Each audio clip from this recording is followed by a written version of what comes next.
तलाक और बदनामी। पहले मैं मजबूत बनूंगी, फिर अपनी बेटी को मजबूत बनाऊंगी। राधा बस रोए चली जा रही थी। उसके आंसू रुकने का नाम ही नहीं ले रहे थे। वो अपनी माँ से बार बार एक ही बात कह रही थी, मुझे बदनाम कर उसे क्या मिला? सिर्फ उसे डाइवोर्स, तलाक आसानी से मिल जाए। उसने मेरा नाम गैर मर्दों के साथ जोड़ दिया, मेरी जिंदगी नरक बना दी। मेरे पति होते हुए खुद मुझ पर ये इल्ज़ाम लगा रहे हैं। ये वही इंसान है जो कल तक मेरे लिए सब कुछ करने को तैयार थे, दिन को रात कहने को तैयार थे। आज अपने अहंकार में मुझे नीचा दिखाने के लिए मुझे तलाक दे रहे हैं। मेरी गलती क्या है? अपने और अपनी बेटी के लिए आवाज उठाना। अब लोग भी मुझे अजीब नजरों से देखते हुए गंदी बातें करते हैं। रास्ते पर चलना मुश्किल हो गया है। सहेलियों ने भी मुंह फेर लिया है। बस कुछ ही मुझे समझती हैं और मेरे साथ हैं। माँ, आपका भाई बहन का साथ और बेटी का प्यार साथ मेरा हौसला बढ़ाता है। मैंने फिर भी फैसला कर लिया है, मैं लोगों के तानों से, बदनामी से डरूंगी नहीं, ना झुकूंगी और ना रुकूंगी। अपने आत्मसम्मान और हक के लिए बिना थके लड़ूंगी। लोगों से, उस इंसान से जिसमें इंसानियत ही नहीं रही। और फिर शुरू हुए कोर्ट कचहरी के धक्के, पैसों की ओर समय, दोनों की बर्बादी, पर कोई दूसरा रास्ता दिख ही नहीं रहा था। सबसे बड़ा दुख, झटका उस वक्त लगता था जब उसका पति कोर्ट के सामने खड़े होकर गंदी बातें बोलता था उसके बारे में। वो बहुत मायूस हो जाती थी। कभी कभी सब कुछ छोड़कर कहीं दूर भाग जाना चाहती थी, पर उसका अंतर्मन उसे झकझोर देता। तुम ऐसे पीछे नहीं हट सकती, तुम चुप नहीं रह सकती। और राधा फिर भी हिम्मत से खड़ी हो जाती, अपनी बेटी के हक के लिए।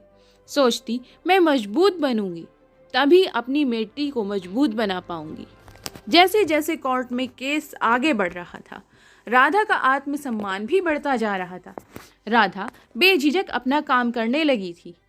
उसे महसूस होने लगा था लोगों के सामने एक अच्छी शादीशुदा जिंदगी का दिखावा करना बहुत गलत था। अगर उसे कुछ लोगों को भी सही बताई होती तो अपनी परेशानियां बता देने में आज ये दिन ना देखना पड़ता। लोग उसकी मुश्किलों को समझते। खैर, जो होना था वो हो गया, सोचकर राधा ने ठंडी सांस ली। अब वो खुलकर जिंदगी जिएगी, अपनी जिंदगी है उसकी। उधर राधा के पति को भी एहसास हो गया था। उसने राधा पर झूठे इल्जाम लगा मुसीबत मोल ले ली है। उसने तो सोचा था राधा जैसी समाज में एक अच्छी जिंदगी जीने का दिखावा करने वाली औरत मुंह बंद कर चुप घर में बैठ जाएगी, पर हुआ सब कुछ उल्टा। राधा ने तो घरेलू हिंसा की सच्चाई सबके सामने लाकर रख दी थी। कुछ सबूत भी जुटा लिए थे राधा ने। वो अब अपनी बेटी के साथ जीना सीख गई थी। उसके घर वाले भी पूरा साथ देते थे उसका। तभी एक दिन दरवाजे की घंटी बजी। राधा ने भी सोचा, कौन है या कौन हो सकता है। इस वक्त जब देखा तो वह अचंभित रह गई। दरवाजे पर उसका पति खड़ा था सामने। राधा ने पूछा, अंदर आ जाऊं? राधा ने कुछ सोच हाँ बोला, उसे अंदर आने दिया और फिर पूछा, अब क्यों आए हो? वो बोला, मुझे माफ कर दो, मुझसे गलती हो गई और घर वापस चलो। मैं तुम्हारे और अपनी बेटी के बिना नहीं रह सकता। अचानक इस आए बदलाव से राधा सोच में पड़ गई। वो कुछ समझ ही नहीं पा रही थी, पर उसका पति केस वापस ले, साथ में सुखी जीवन बिताने की बात कर रहा था। उसने राधा से कहा, चाहो तो थोड़ा सोचकर जवाब दे देना। पर राधा का जवाब तो तैयार था। उसने साथ में जाने से मना कर दिया और बेटी ने भी बोल दिया, मैं मम्मी के साथ ही रहना चाहूंगी। राधा का पति ये बोलकर, तुम ठीक नहीं कर रही, वहां से चला गया। पूरी रात वो सोचती रही, उसने गलत निर्णय तो नहीं लिया। क्या मुझे अपनी बेटी के भविष्य के लिए साथ में जाना चाहिए था? बेटी को माँ पापा दोनों का प्यार मिल जाता। शायद सच में उसकी सोच बदल गई हो। सोचते सोचते सुबह हो गई।